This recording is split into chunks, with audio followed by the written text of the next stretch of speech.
আপনারা হয়তো লক্ষ্য করলেন আমরা যখন ওই ফেসবুক ভিডিও সেকশনের উপর ক্লিক করলাম আমাদের ফোনে এই ফেসবুক ভিডিওগুলো অটোমেটিক চালু হচ্ছে।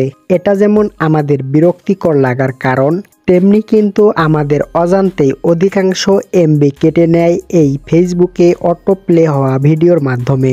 আপনারা চাইলে এই অটো প্লে হওয়া ভিডিও খুব সহজেই বন্ধ করতে পারেন। তো কিভাবে করবেন সেটা আজকের এই ভিডিওতে আমি আপনাদেরকে দেখিয়ে দিব। তো আর বেশি কথা না বাড়িয়ে সরাসরি চলে যাচ্ছি ভিডিওর মূল কাজে। Welcome back. Facebook auto play video বন্ধ করার জন্য আমরা ফেসবুক ওপেন করব।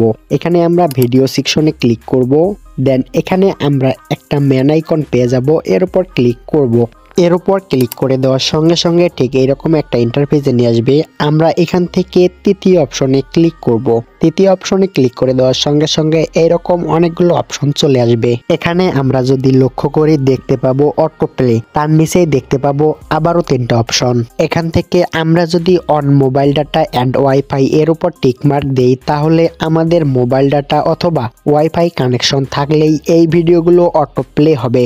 এখানে যদি আমরা অনলি ওয়াইফাই করে দেই তাহলে শুধু আমাদের ফোনে ওয়াইফাই কানেকশন থাকলে এই ভিডিওগুলো অটো প্লে হবে। তারপর আমরা দেখতে পাবো নেভার অটো প্লে ভিডিওস।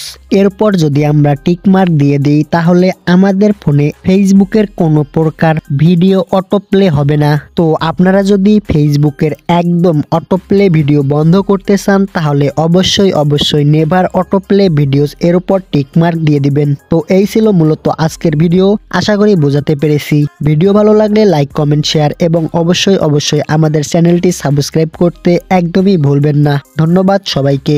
দেখা হচ্ছে পরবর্তী কোনো নতুন ভিডিও নিয়ে।